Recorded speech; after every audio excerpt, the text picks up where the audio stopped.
So welcome to the final exam review. We start by question number 26. So find a power series representation for f of x equals to x power 3 divided by x plus 2 centered at 0 and also determine the radius of the interval of convergence. So we start by expressing this one in terms of a geometric series. So x cubed divided by x plus 2 can be written as x cubed multiplied by 1 divided by, and then I'll write a number in front of the variable x.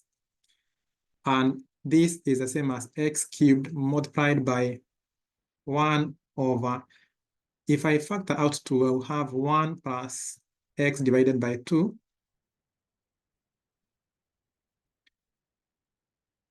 So this becomes x cubed over 2, and then multiplied by 1 over 1 minus, then I can interpret another minus x divided by 2. So you observe that this part here behaves in the form of a over 1 minus r. And we know that a over 1 minus r can be written in this form, summation as n starts from 0 to infinity, a r power n. In this case, our r equals to minus x over 2.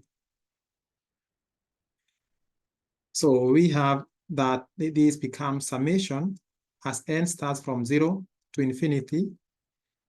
This part is not in the summation, x power 3 over 2, but now what is in the summation is a. In this case, a is 1 over 1 minus r. So we won't write that inside there. So a is 1. Then we multiply by r. And r we have is minus x over 2 to the power of n. So this can be written now, bringing everything inside the summation sign. We have the sum as n starts from 0 to infinity.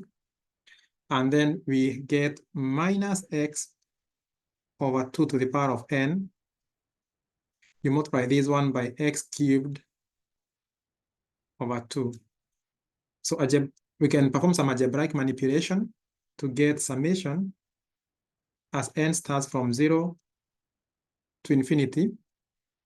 Then we can factor out minus a half n to be left with x to the power of n, and then multiplied by x power 3 over 2. So observe that this is the same as sum as n starts from 0 to infinity. If I factor out minus 1 to the power of n, I'll have a half power n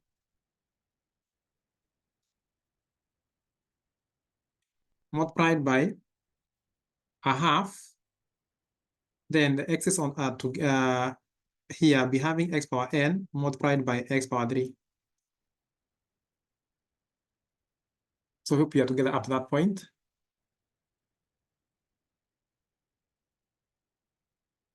So finally, if I was to fix this one here, I will have sum as n starts from 0 to infinity minus 1 to the power of n. Then a half power n times a half is just a half. It can be power n plus 1. It's a 1 over 4. So multiplying the, no, it's just 1 over 2, sorry. So you have 1 over 2.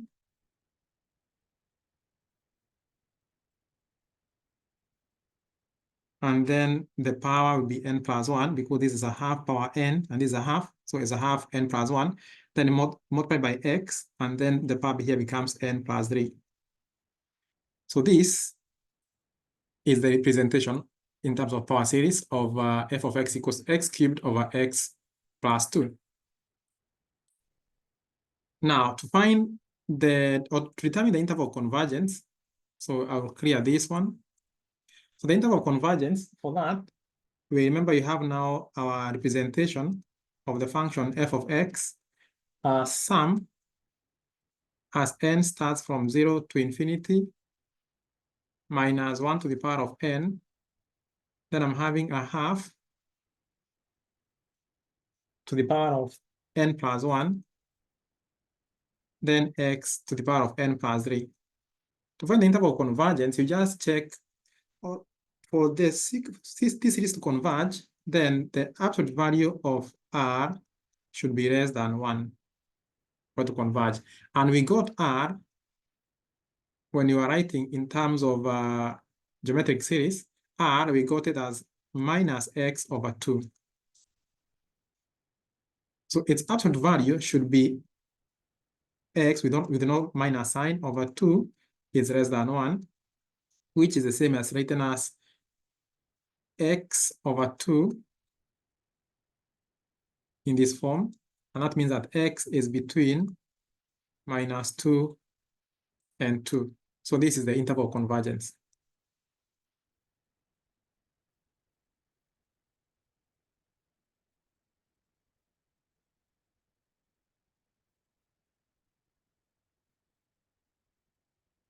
Let's do question number 2.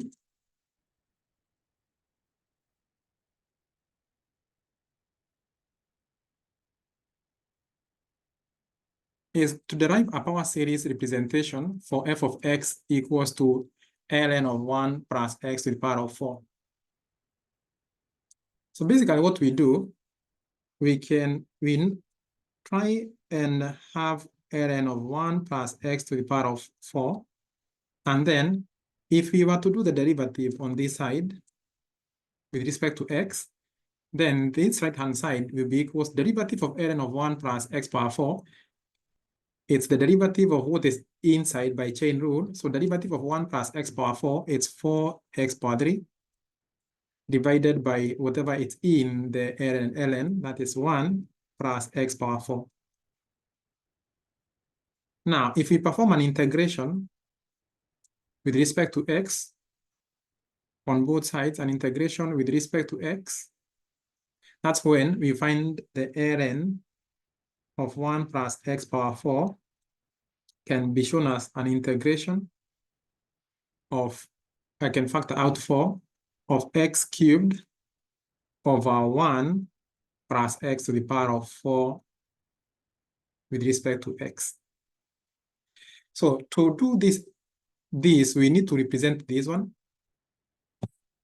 So we have, let's have x power 3 multiplied by 1 over 1 plus x power 4, write in terms of a sum of a geometric series, that is x power 3 times 1 over 1, I can have a minus, then another minus x to the power of 4.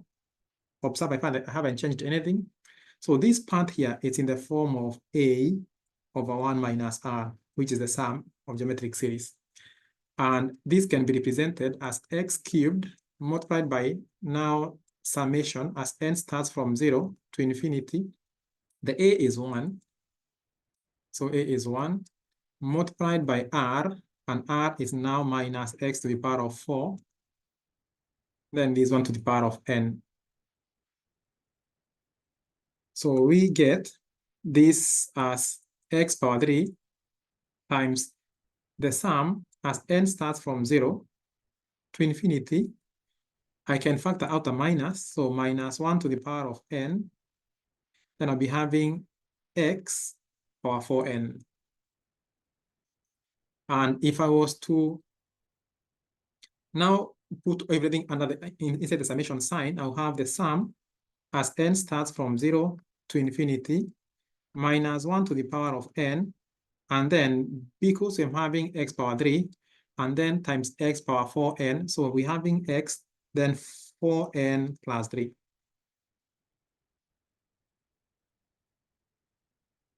Now this, it's what was inside the integral sign from this part to this part here.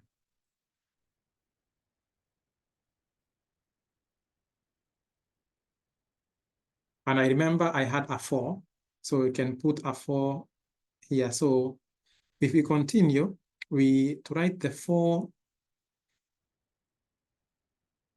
inside, so we can have a 4. So doesn't have to be inside. So the integral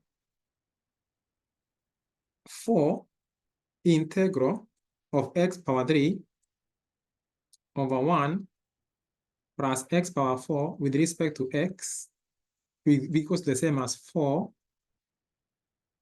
integral of the sum as n starts from 0 to infinity minus 1 to the power of n, then x 4n plus 3 with respect to x. And once we perform the integration, this is now the expression of representation of ln of 1 plus x power 4.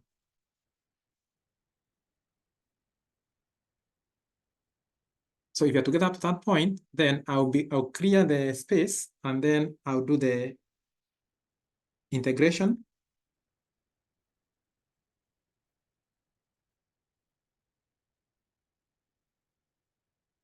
So we clear and we have that ln of 1 plus x power 4 is the same as integral of the summation as n starts from 0 to infinity minus 1 to the power of n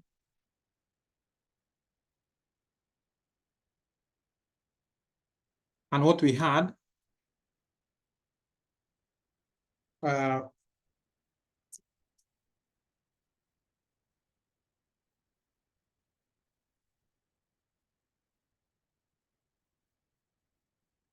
x minus 1 power n, then x 4n plus 3 as the power with respect to x.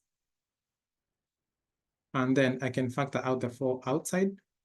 So the integral here, this will become, because that one in another little analysis concept, that we can interchange the operation to come first. The integral can come first before the summation. And that's if this thing agrees to the uniform convergence, but we don't have to deal with the uniform convergence for this level. So the sum as n starts from 0 to infinity minus 1 to the power of n. I still have the 4. I can put the 4 inside. Then I'm integrating x power 4n plus 3 with respect to x. So the integral, you just give a sum as n starts from 0 to infinity, 4 with a minus 1 to the power of n. Then I'll have x 4n plus 4. Then here I'll divide by the new power, 4n plus 4. Then I put a plus a constant c because I performed an integration. So observe that this 4 will cancel with the 4 in the denominator to leave ones, because I can simplify to have the answer as summation as n starts from 0 to infinity minus 1 to the power of n x 4n plus 4 divided here by n plus 1 plus a constant c.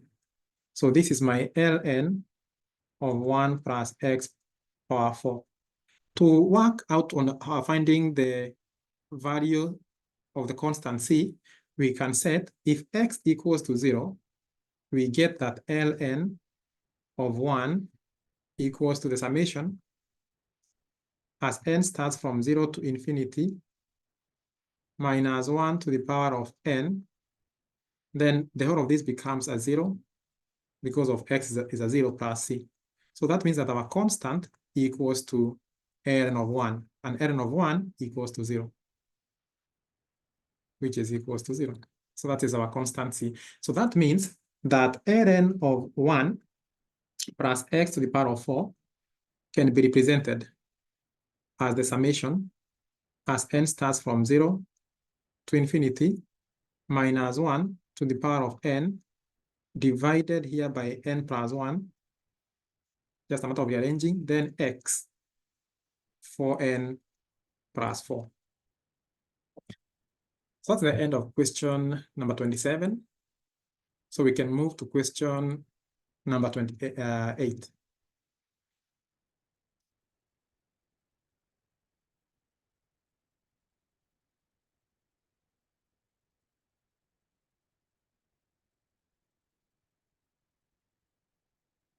And now finally, we evaluate this as a power series. So the same thing, we will find the sum of a geometric series, which is equal to over 1 minus r, which can be represented as the sum as n starts from 0 to infinity of a r to the power of n. So this integrand, which is 1 over 1 plus x to the power of 7, is the same as 1 over 1 minus, then minus x to the power of 7. So now in terms of summation, is x as n starts from 0 to infinity. My a is 1 multiplied by r, which is minus x to the power of 7, this to the power of n. And then because we're integrating, so if we integrate both sides, integral on this side, so we do an integral on this side, but with respect to x, then with respect to x. So that means that the right-hand side becomes the integral of the sum as n starts from 0 to infinity. I can factor out a minus 1 to the power of n to be left with x power 7n with respect to x. This is, I can rearrange to start with a summation as n starts from 0 to infinity, then minus 1 to the power of n, because that one doesn't have an x, because we're integrating with respect to x. So it's x power 7n with respect to x, and the integral